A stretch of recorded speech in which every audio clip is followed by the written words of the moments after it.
जब ही होता है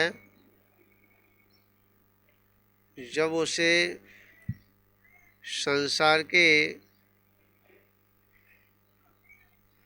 वस्तुओं को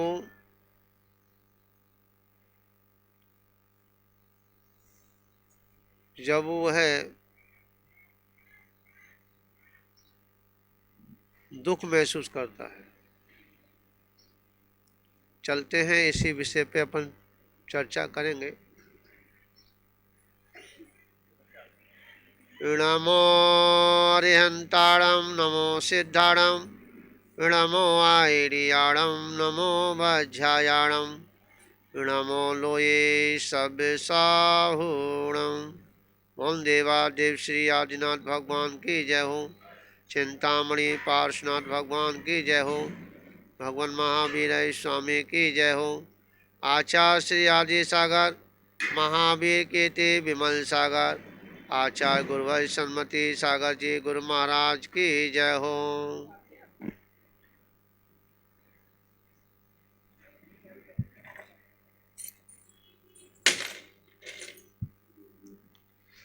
देखिए,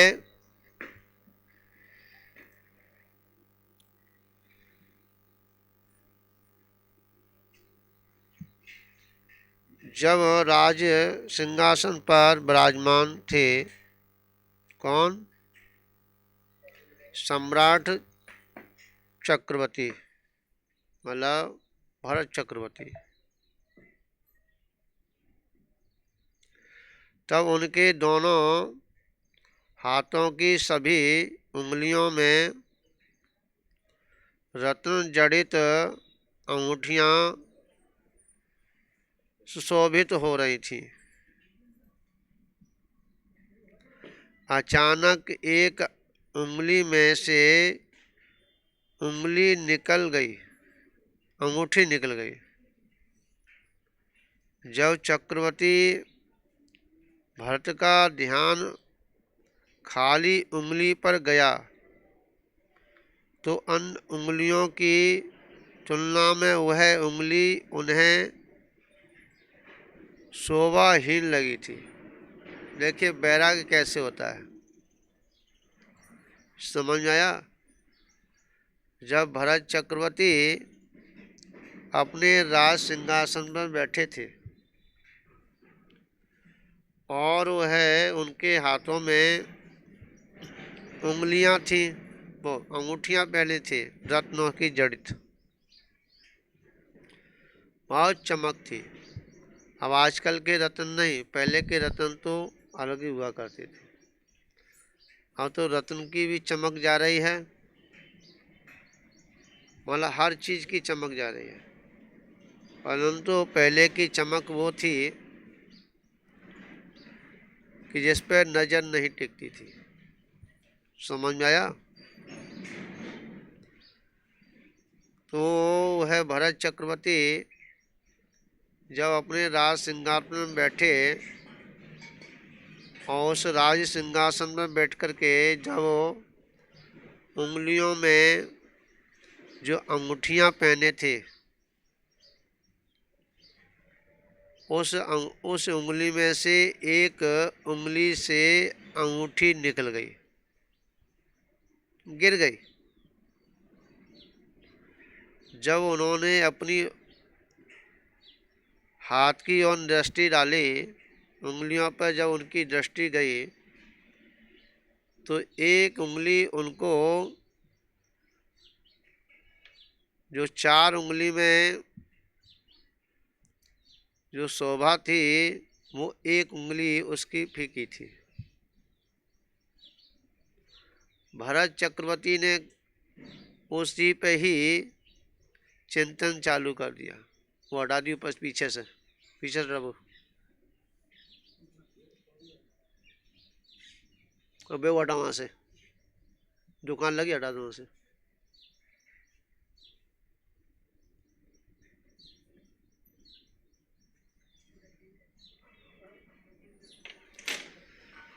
तो यहाँ वो चक्रवर्ती को जब उंगली शोभाहीन लगी, वहीं पर उसे चिंतन चालू हो गया। समझ में आया? कुछ क्षण सोच विचार करने पर उन्होंने अन्य सभी उंगलियां उतार दी। क्या?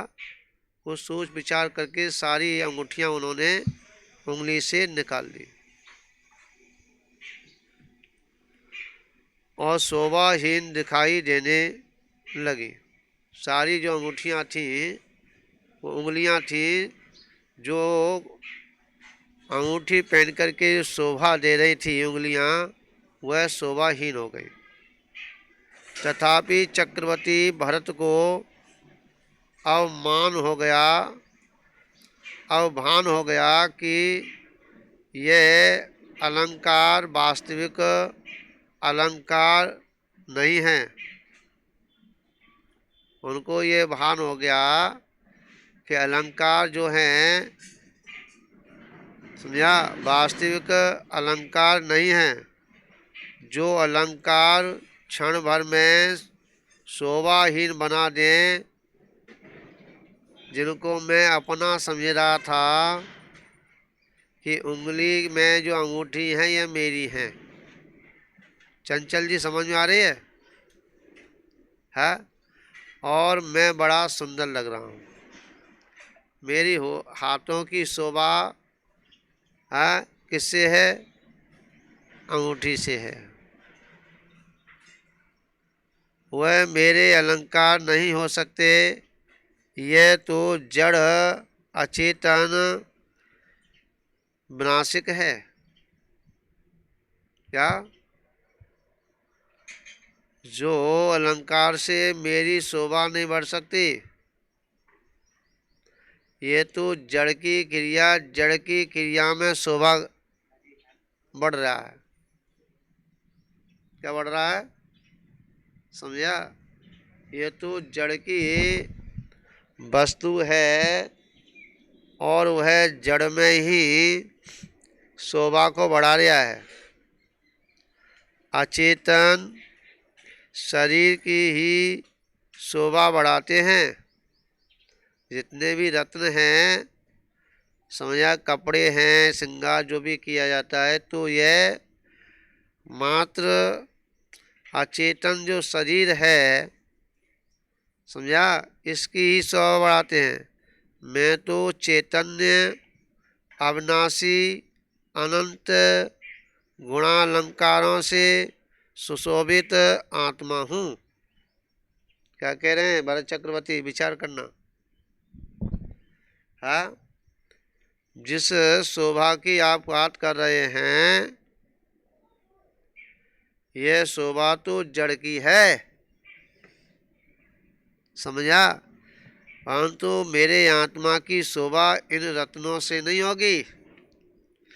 मेरी तो शोभा ज्ञानमयी, आनंदमयी, चेतनामयी, समझा, और अविनाशी अनंत गुण अलंकारों से सुशोभित है।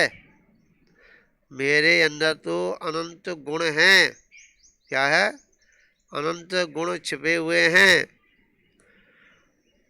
उन अनंत गुणों से मेरी आत्मा की शोभा है। समझ आया? इन अलंकारों को पहनने से, ऊपर से श्रृंगार करने से, रत्नों के आभूषण धारण करने से मेरी आत्मा की शोभा नहीं होगी। रत्नत्र ही मेरे सच्चे अलंकार हैं। क्या है? जो रत्नत्र हैं, यही मेरे सच्चे अलंकार हैं, जो एक बार प्राप्त होने पर, धारण करने पर कभी उतरते ही नहीं हैं। क्या है इसमें? एक बार इसने अगर धारण कर लिया तो फिर उतरने वाले नहीं हैं। समझ आया? यह भरत चक्रवर्ती यहाँ पर चिंतन कर रहे हैं।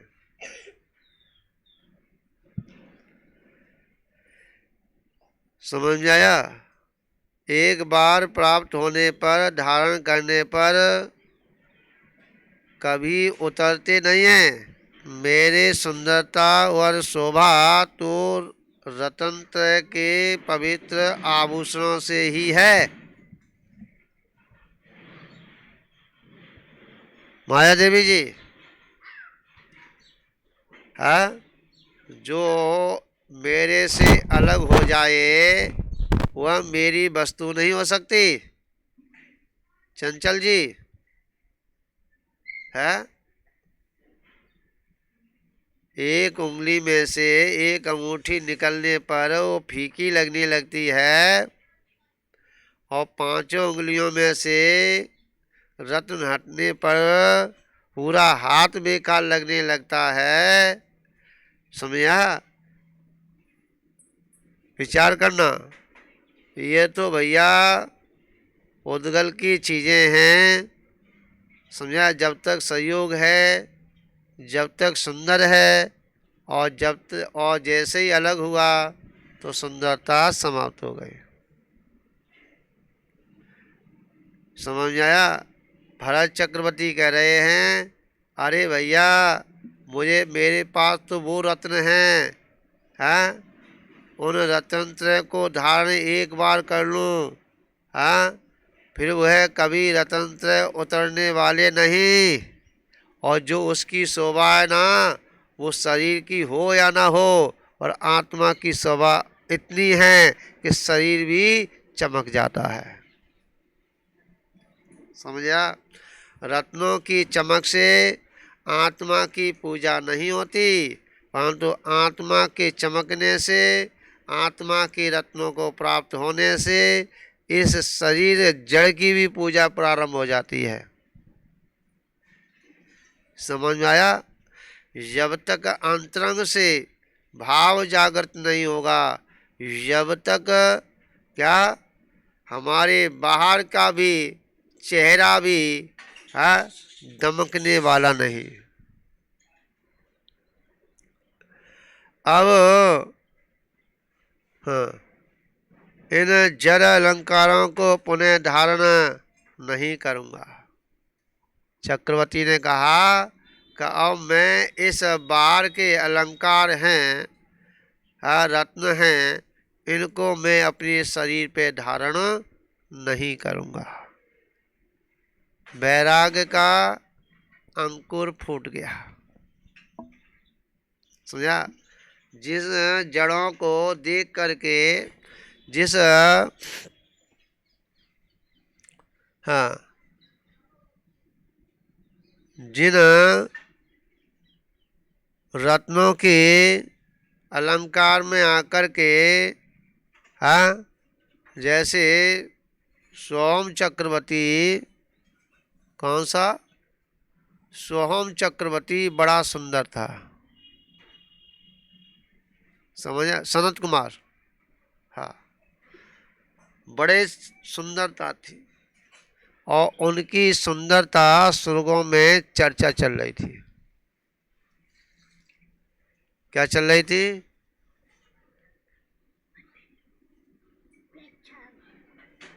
समझ में आया?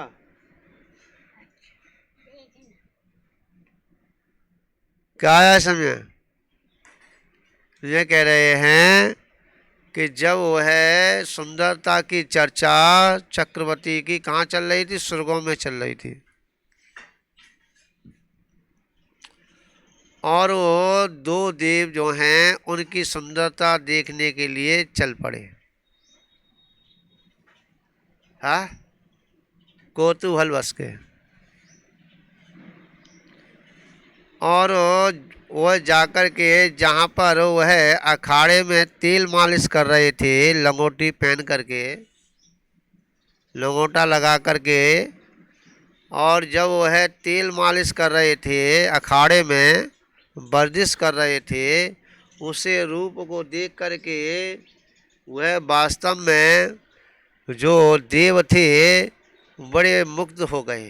वास्तव में जो चर्चा थी, वास्तव में सुंदरता तो आज जो है हमारे देवताओं की भी सुंदरता जो है इस चक्रवर्ती के सामने फीकी है।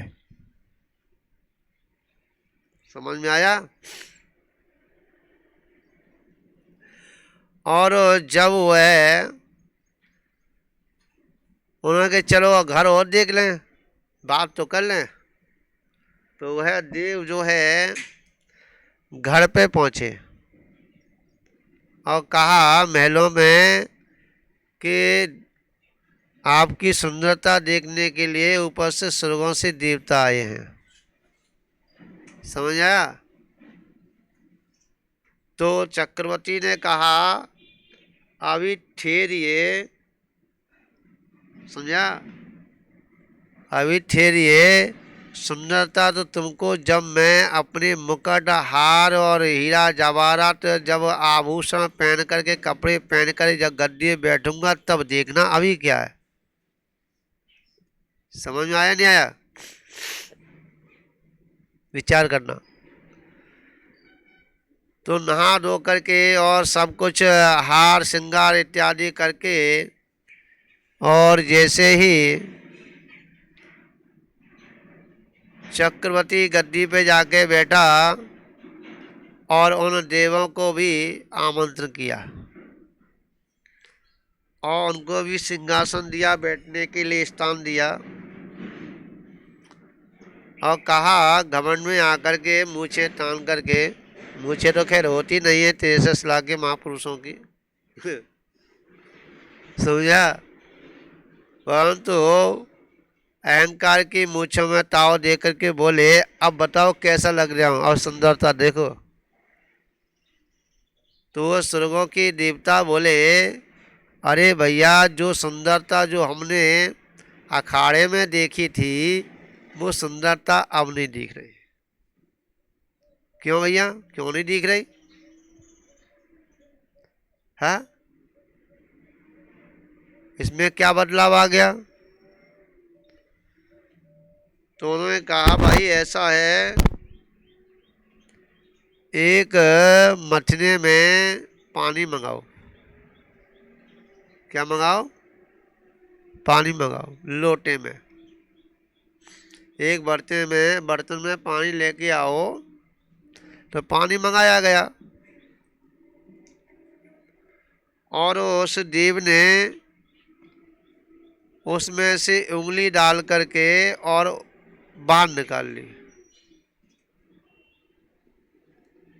और कहा कि राजन ये बताओ जब इसमें पानी भर के आया था और अब में इसमें कुछ कमी आई है कि उतना ही है? क्या समझ में आया नहीं आ रहा? तो वह चक्रवर्ती बोले अरे भैया वही तो पानी है जो अभी आया है, उतना ही है। तो देव ने कहा कि जब मैंने इसमें उंगली डाली है तो पानी मेरे पास निकल के आया है, जितना कम हुआ कि नहीं हुआ? है एक बूंद इस लोटे में से, इस बर्तन में से पानी कम हुआ है कि नहीं हुआ? टर्ना जी, है समझ में आया? तो राजा के दिमाग खुल गया, चक्रवर्ती का दिमाग खुल गया और वह बैराग की अंकुर फूट गया। समझा कि जैसे अंजलि में पानी रख लो, जैसे अंजलि का पानी टिक नहीं सकता, ऐसे ही प्रकार से पुण्य का जो वैभव है, जो सुंदरता है, जो क्रांति है शरीर की, जो समझा, जिस पर आदमी क्या मरा जाता है, समझा, वो सब कुछ नौछावर करने के लिए तैयार हो जाता है। हाँ, विचार करना थोड़ा सा। हाँ, ये भैया पुण्य की चीज़ें हैं और पुण्य जैसे जैसे घटता है, हाँ, उसका भोग करता है पुण्य का, वैसे ही उसका क्षीण होता है तो उसका वह सुंदरता भी समाप्त हो जाती है, वैभव भी समाप्त हो जाता है, शरीर की क्रांति समाप्त हो जाती है, समझा, पैसा भी समाप्त हो जाता है। विचार करना। ये तो मात्र एक तीर्थंकरी एक ऐसा सौंदर्यीकरण हुआ करता है तीर्थंकर भगवान का कि वह 16 साल की उम्र की जो सुंदरता है, संपूर्ण 16 साल की उम्र की सुंदरता होती है, वह उनके बराबर रहती है।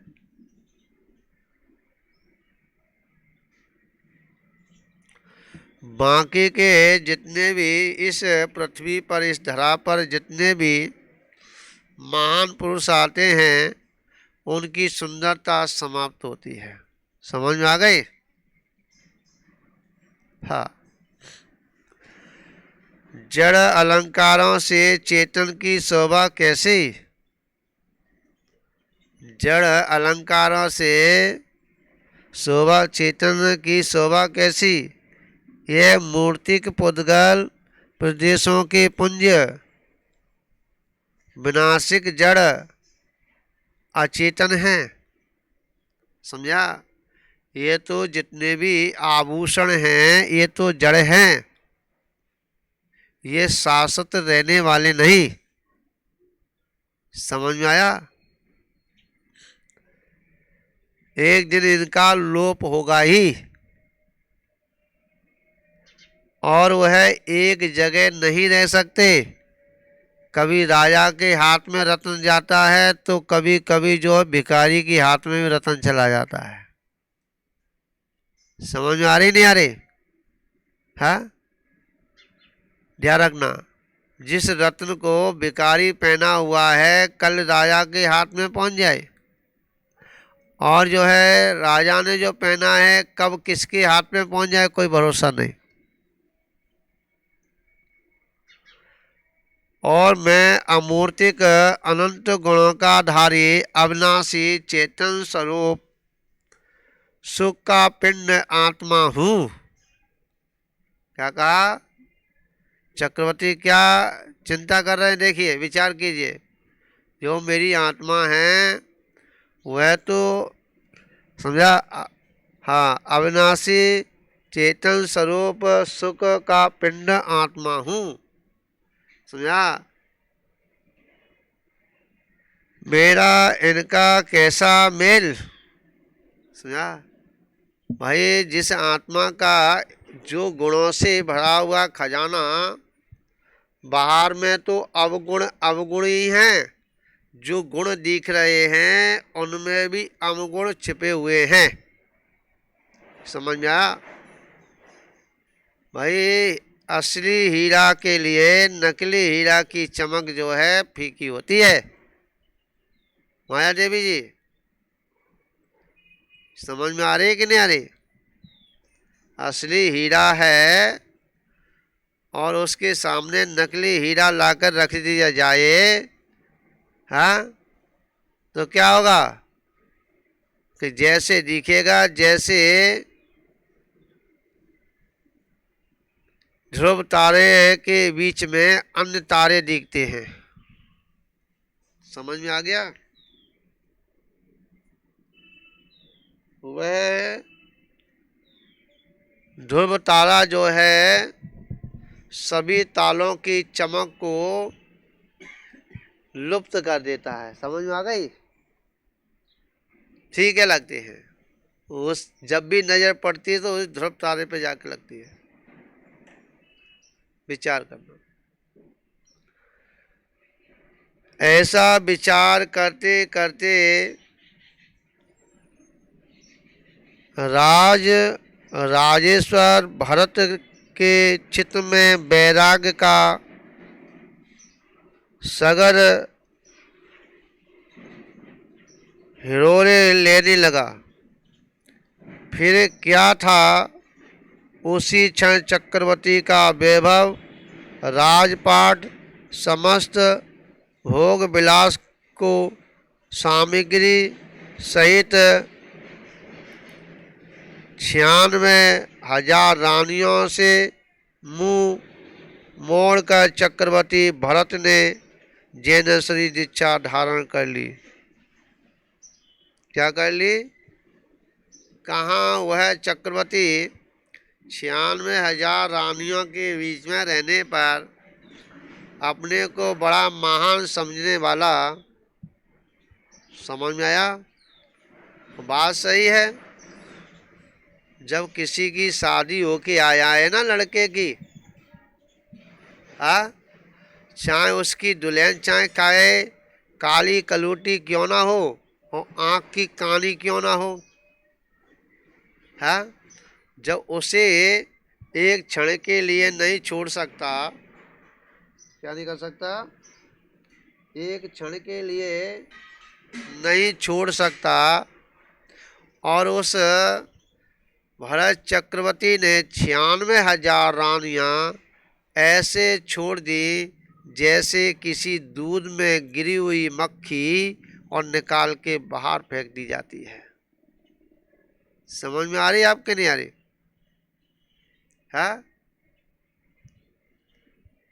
क्या समझ में आ रही है तरुणा जी? हाँ, विचार करना। ऐसे निकाल के फेंक दिया 96,000 रानियों को।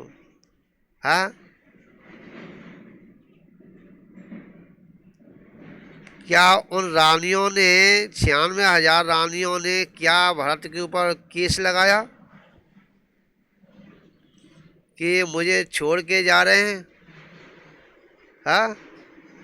क्या उन रानियों ने क्या उस चक्रवर्ती के उस वैराग्य को बढ़ रहा था उसमें क्या बिगड़ डाला? ये महान आत्माओं की कुछ पूर्व के संस्कार सभी मिल जाते हैं सहज में। कैसे मिल जाते हैं? सहज में मिल जाते हैं। मैं आपको बता दूं, जिनसे घनिष्ठता हुआ करती है, जिनसे घनिष्ठता ऐसी कि उनके बिगड़ रहा नहीं जा सकता, चाहे वो ग्रस्त जमाने में चले जाएं और चाहे वो यति जमाने में चले जाएं। समझ में आया? धार्मिक व्यक्ति और उनके एक दूसरे के विचार मिलते हैं। समझ में आया? और वह चिंतन करते हैं कि ऐसा जो समागम जो अभी हमें मिला है, ऐसा समागम हमको जब तक मिलता रहे कि जब तक हम संसार में रहें। समझ आया? तो उनका वह समागम ऐसा ही मिलता ही रहता है। जैसे पत्नी कहती है पति से कि तुम्हारा 7 भव तक क्या पीछा नहीं छोड़ूंगी, तो ध्यान रखना वो 7 भव तक पीछा छोड़ती नहीं है, चाहे व्यंत्री बन के क्यों नहीं आ जाए। समझ में आ रही कि नहीं आ रही? इसलिए आचार्य भगवान कहते हैं कि अत के किसी से राग करना भी दुख का ही कारण है। किसका कारण है? दुख का ही कारण है। थोड़ा सा राग जो है संसार को बढ़ाने का काम करता है। अगर हमें संसार से बढ़ना नहीं है, संसार को कम करना है, तो हमें राग कम करना ही पड़ेगा। देखिए रामचंद्र जी जब दीक्षा लेकर के तपस्या कर रहे थे, क्या कर रहे थे? तपस्या कर रहे थे।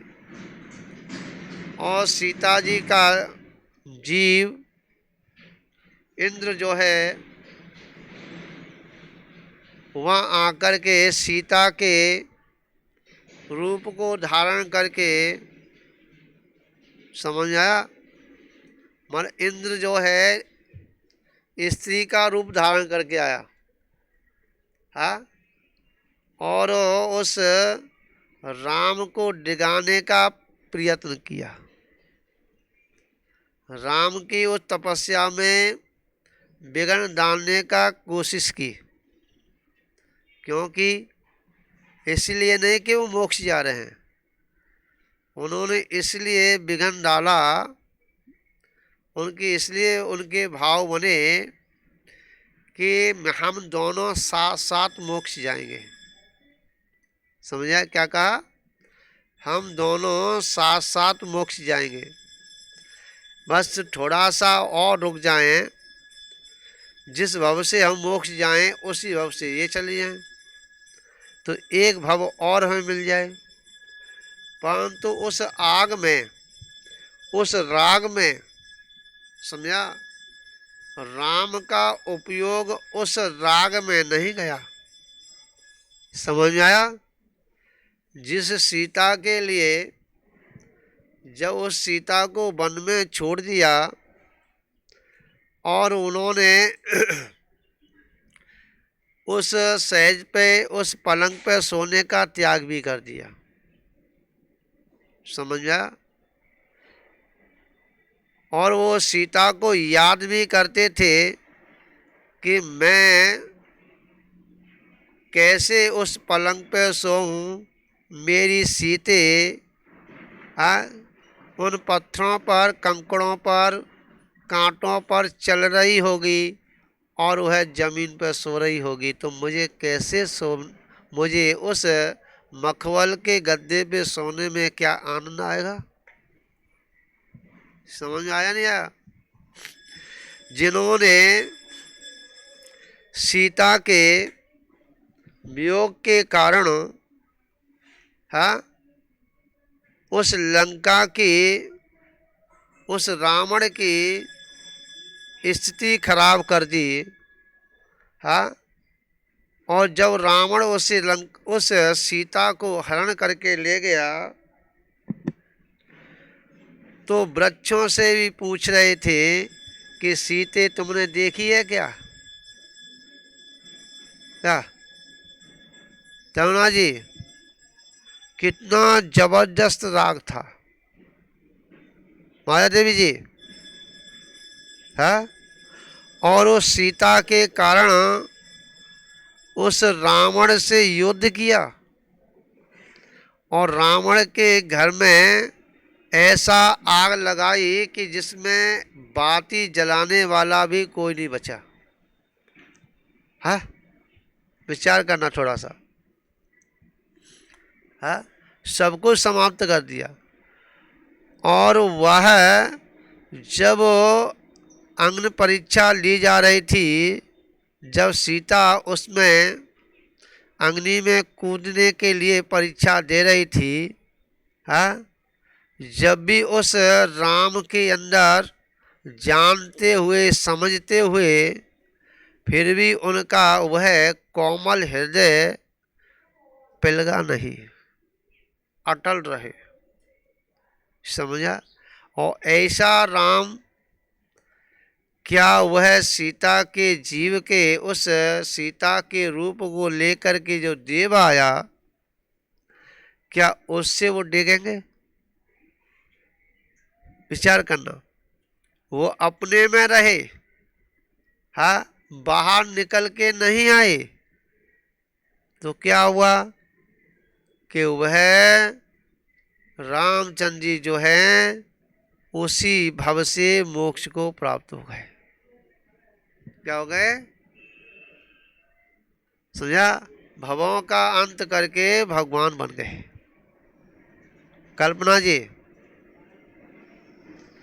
भवों का अंत करके भगवान बन गए। जब तक भवों का अंत नहीं होगा, समझा, जब तक वह जीव भगवान बन ही नहीं सकता। भंवर में फंसा हुआ जीव, क्या वो सुरक्षित है? जिस भंवर में फंस जाए क्या वो निकल सकता है? परंतु बिरला ही कोई ऐसा महान आत्मा हुआ करता है, समझा, जैसे श्रीपाल महान आत्मा है जिनको समुद्र में फेंक दिया गया, समझ में आया।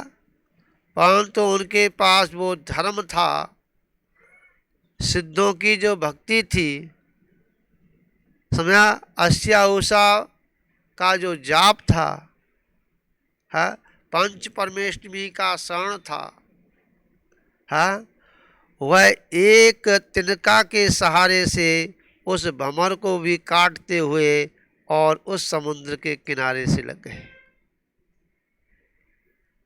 माया देवी जी, है, ये बड़ा ही पुण्य का ध्यान रखना। उस भंवर से निकलना, उस समुद्र को पार करना, क्या कोई हंसी है? कोई साधारण बात है? पर जिसके पास धर्म है, समझा, जिसके पास देव शास्त्र गुरु का आशीर्वाद है, ऐसे महान आत्माओं के लिए समुद्र, क्या महासमुद्र भी होना, वो भी किनारे से एक तिनका के सहारे से किनारे पर लग जाता है। क्या मतलब भंवर भी कहती है कि भाई ये धर्मात्मा है, इसका हमें सहारा करना देना चाहिए, ना कि इसे भंवर जाल में फंसाना चाहिए। हाँ, भंवर जाल तो उनके लिए है जिनकी, समझा, तीव्र कसाएं जागृत हैं, समझा, और जिनकी तीव्र कसाएं जागृत नहीं हैं, बाहर से कितना भी क्रोधित क्यों ना आए। हाँ, देखिए कल शाम को जो कथा हमने पढ़ रहे थे, हाँ, जो सुध सागर जी मुनिराज थे, जब वह एकांत में खड़े हो गए और एकांत में खड़े होकर ध्यानस्थ हो गए, तो बाहर से 4 मंत्री आकर के तलवार लेकर के, नंगी तलवार लेकर के, और उन पर प्रहार किया। सारे के सारे, है, मंत्री कीलित हो गए। माँ के वन देवता ने सभी को कीलित कर दिया। विचार करना, हाँ, ध्यान रखना, बाहर में क्या हो रहा है ये इसका उनको भान नहीं था, समझा। परंतु जो अगर बाहर में अगर उनका भान होता तो ना तो मंत्री कीलित होते और ना सुत मुनिराज भी रहते, है, और ना अकम्पचार भी होते। ध्यान रखना, सभी के साथ में वह घटना घटित हो जाती। हाँ, विचार करने वाली बात है। तो वह रामचंद्र जी उस मोह में नहीं फंसे, राग में नहीं फंसे। अगर राग में फंस जाते, समझा, तो वह एक भव के उस अग्नि में और जलना पड़ता। संसार की अग्नि में एक भव और जलना पड़ता, समझा। और पता नहीं कितने भवों के लिए अगर जैसा राग करते, वैसा ही पता नहीं कितने भवों में उन्हें भटकना पड़ता। मारीच के जीव की स्थिति आप देखिए, नेक राग में फंस गए, नेक उनको अहंकार जाग गया, समझा, कि मैं तीर्थंकर हो गया। क्या हो गया? मेरा समोषण लगेगा। और उसने, मारीच के जीव ने, समझा, समोषण भी मायामयी लगा लिया। विचार करना। और वह उसने 363 प्रकार के समोषण लगाए। कितने प्रकार के? 363 प्रकार के समोषण लगाए। अनेक अनेक प्रकार से अपनी पूजा कराने का विकल्प जागा, समझ में आया। और उस अहंकार की अग्नि में ऐसे जले कि संसार में कोई बुझाने वाला भी नहीं मिला। समझा? मतलब उसको कोई ठंडक पहुंचाने वाला भी नहीं मिला। विचार करना, कितनी बार तो अकौआ का पेड़ बना, नीम का पेड़ बना, समझा, अनेक बार वेश्या के घर में जाकर के वेश्या बन करके उसने वेश्या का जो काम होता उस भगवान महावीर के जीव ने वह किया। ध्यान रखना, सुगरी बना, कुत्ती बना, गधी बना है, मतलब उसने ऐसी कोई योनि नहीं छोड़ी जिस योनि में उसने जाकर के जन्म धारण नहीं किया हो। समझा? माया देवी जी है किसकी कथा? भगवान महावीर की कथा है ये, जिसकी हम पूजा करते हैं। तीर्थंकर भगवान महावीर की जीवनी है। और उसने कितने भवों को बिगाड़ दिया मात्र एक अहंकार की अग्नि में जलने से। ठीक है, इसलिए आचार्य भगवंत कहते हैं कि कितना भी कुछ भी हो जाए, हमें कभी भी क्या अहंकार अपने जीवन में लेके नहीं आना चाहिए। क्या लेके नहीं आना चाहिए? अहंकार लेके नहीं आना चाहिए। जहाँ अहंकार होता है उसमें उसकी दृष्टि बाहर की अलंकारों पे जाती है, और जहाँ अहंकार नहीं होता है उसे रतंत्र रूपी जो अंतरंग, समझा, जो अलंकारों हैं उन पे दृष्टि जाती है। विचार कर लेना। हाँ, ऐसा विचारते विचारते, समझा, राजे राज राजेश्वर भरत के चित्र में वैराग का सागर हिलोर लेने लगा। समझ में आया? हिलोर लेने लगा, और वह फिर क्या था, उसी क्षण चक्रवर्ती का वैभव, राजपाट, समस्त भोग विलास को सामग्री सहित 96,000 रानियों से मोड़कर चक्रवर्ती भरत ने जैनेश्वरी दीक्षा धारण कर ली, तथा अंतर मुहूर्त में ही, समझा, ज्ञानानंद स्वामी आत्मा के बल से केवल ज्ञान रूपी परम पद को प्राप्त कर लिया। क्या कर लिया? केवल ज्ञान हो गया। विचार करने वाली बातें हैं।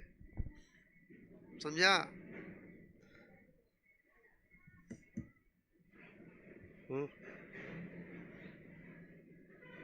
15। तो यहाँ पर यह भरत चक्रवर्ती का अपने दीक्षा का क्रम पड़ा।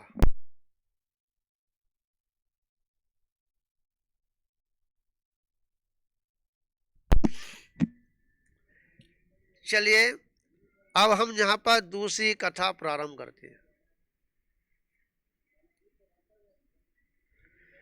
तीर्थ यात्रा के बहाने सीता को रथ में बिठाकर ले जाओ, तीर्थ यात्रा कराकर वापिस आते हुए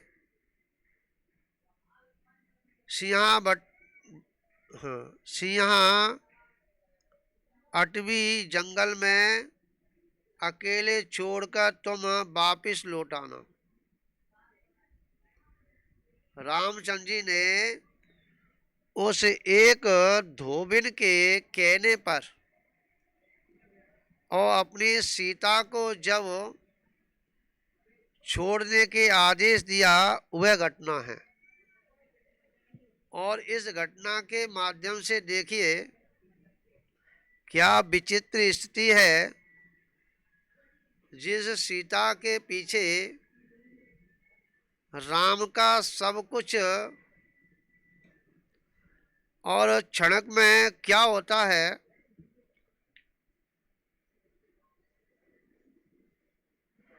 महाराज राम ने सेनापति को आदेश दिया,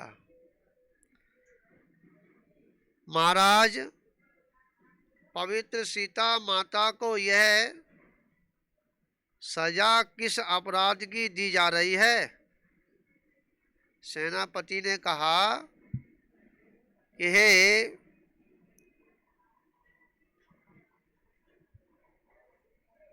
प्रभु, ये सीता माता को किसकी सजा दी जा रही है। सेनापति कृतान वक्र ने दुखी मन से पूछा।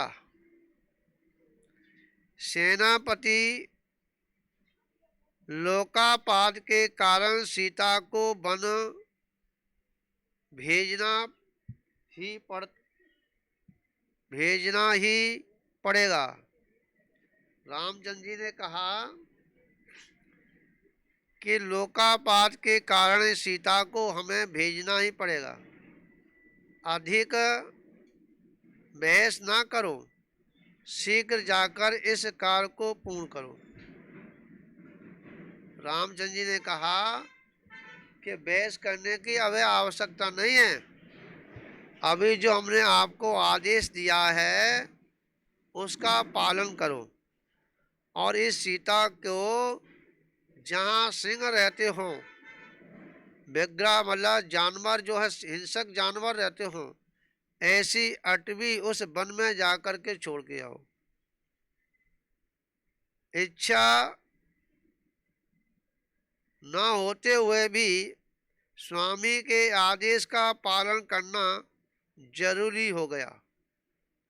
इच्छा तो नहीं थी, परंतु जब स्वामी का जब ऑर्डर हुआ तो उसे स्वामी के ऑर्डर को भी कोई टाल नहीं सकता।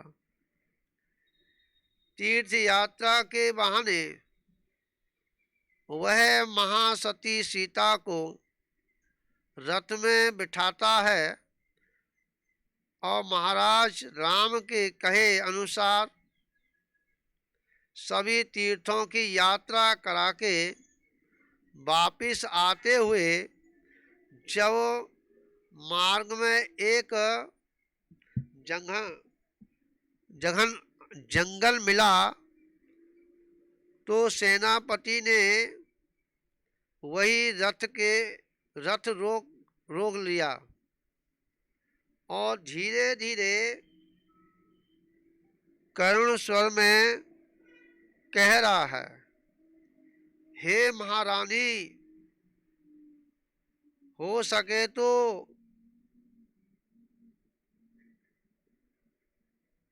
तुम मुझे माफ कर देना।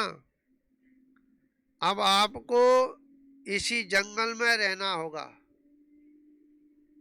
सेनापति कहता है, समझ में आया कि हे सीते माते, मुझे माफ कर देना, क्योंकि आपको इस जंगल में आपको रहना है।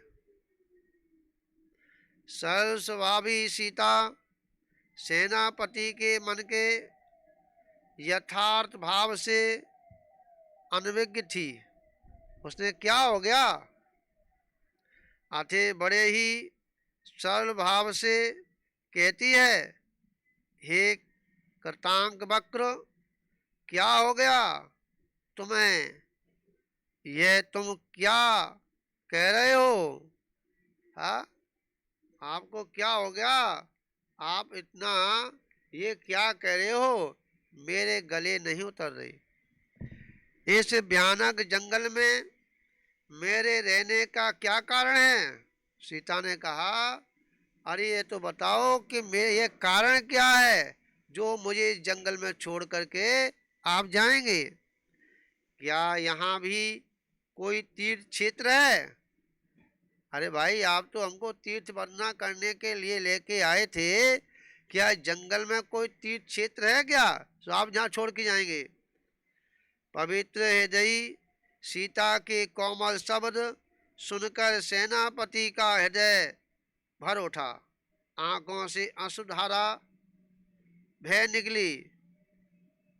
काये की दशा कुछ विलक्षण हो गई, पर वह क्या कर सकता था। स्वामी का आदेश जो था उसके सामने नीचे मुख करते हुए सेनापति ने कहा, हे महारानी, लोकापात के कारण आपको इस जघन जंगल में छोड़ने की आज्ञा महाराज श्री ने दे दी है, और दुर्भाग्य कहो कि यह पाप मुझे ही करना पड़ रहा है।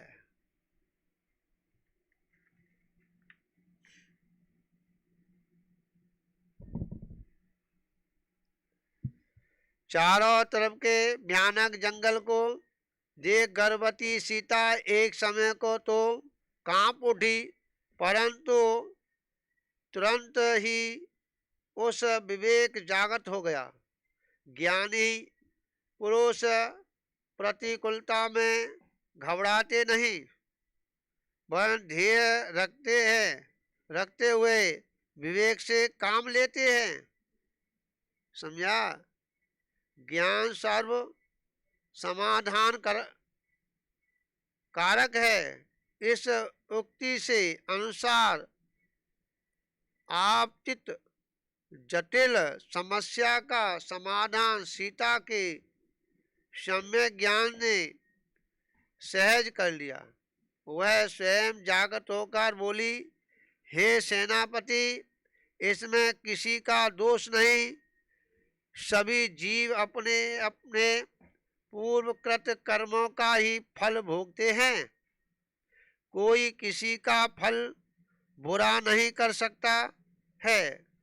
जीव स्वयं अपने भले बुरे परिणामों से सुखी और दुखी होता है। अतः परिणाम सुधारने का उपाय करना चाहिए और परिणाम बिगड़ने का भय रखना चाहिए।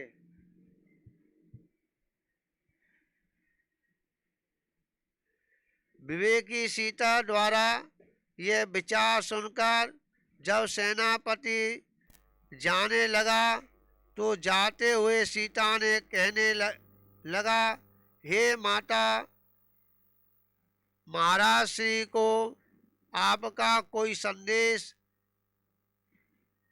समझा, आपको कोई संदेश भेजना है क्या? हाँ, थोड़ा सा हो रहा है। हाँ, एक संदेश स्वामी से अवश्य कहना है।